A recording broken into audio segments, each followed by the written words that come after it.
तो राम राम। कैसे आप सब? उम्मीद होंगे आप सब बढ़िया होंगे। आज हम बात करेंगे अभिप्रेरणा के बारे में। तो देखो आप, ये अभिप्रेरणा जो कि एक मोटिवेशन शब्द से निकला है, जिसका मोवेर अर्थ होता है, एक लेटिन भाषा का शब्द है। मोवेर से मोटिवेशन बना है, और इसका अर्थ होता है क्रियाकलाप में गति। तो लास्ट वाली वीडियो में अपन ने देखा था कि अभिप्रेरणा की कथन और परिभाषाएं और अभिप्रेरणा क्या होती है। ठीक है, अब इसमें देखेंगे अपन कि अभिप्रेरणा की विशेषताएं। ठीक है, तो अभिप्रेरणा की जो पहली विशेषता है, अभिप्रेरणा यानी मोटिवेशन। देखो, मोटिवेशन आपके अंदर से आती है, और यह एक कल्पना होती है, तो आप इसको देख नहीं सकते और इसको महसूस ही आप कर सकते हो बस।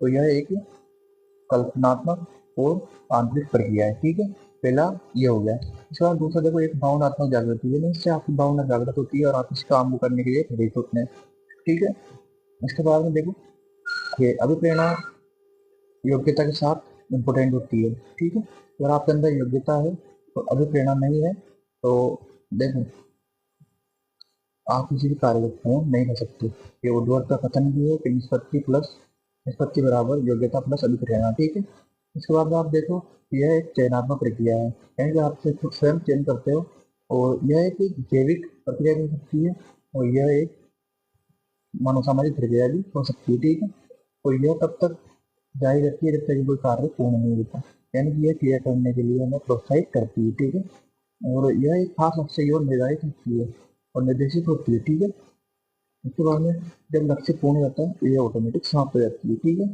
और देखो कि यह अभिप्रेरणा एक अनुमानित प्रक्रिया होती है। ठीक है, और यह कार्य को जारी रखती है, यानी कि कार्य क्रिया करने के लिए हमें अभिप्रेरित करती है। ठीक है, इसके बाद में देखो कि यह एक खास लक्ष्य को निर्धारित करती है और हमें शक्ति प्रदान करती है और व्यवहार और परिवर्तन के लिए उपयोगी होता है। ठीक है, और इसके बाद आप देखो अब अभिप्रेरणा चक्र। ठीक है, अभिप्रेरणा चक्र में पहले आता है आवश्यकता। ठीक है, उसके बाद में आता है अंतर्नोद। आवश्यकता को आप बोल सकते हो नीड, और अंतर्नोद में ड्राइव। ठीक है, और इसके बाद में आता है कि उद्दीपक। उद्दीपक यानी लक्ष्य को आप प्राप्त कर लेते हो तो उसे बोलते हैं उद्दीपक, और उद्दीपक से वापस ये चक्र होता है जिसको भी प्रेरणा चक्र बोलते हैं, और यह चक्र हिलगाड़ द्वारा दिया गया था। ठीक है, और इसका देखो आवश्यकता, जब हमें किसी चीज की कमी या फिर अति, अति का मतलब होता है वृद्धि, यानी हद से ज्यादा जो चीज मिल जाती है उसे अति करते हैं। ठीक है, जब अति हो जाती है तो उसके कारण जो वंचना या फिर जो वंचना जो एक बढ़ोतरी के कारण होती है, या फिर अभाव के कारण जो प्रक्रिया उत्पन्न होती है, उसे आवश्यकता करते हैं। ठीक है, मिलते हैं नेक्स्ट वीडियो में। जैसे हम